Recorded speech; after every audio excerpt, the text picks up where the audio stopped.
Number 0.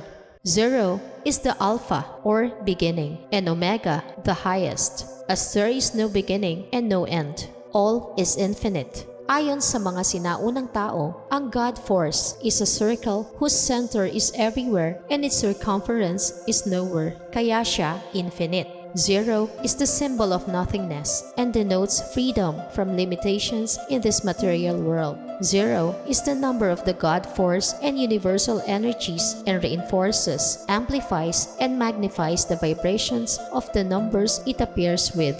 Ang 0 ay sumasaklaw sa mga katangian ng lahat ng iba pang mga numero at naglalapit sa tao sa God Force or Source. Number 0 resonates with the vibrations and energies of eternity, infinity, oneness, wholeness, continuing cycles and flow, and the beginning point.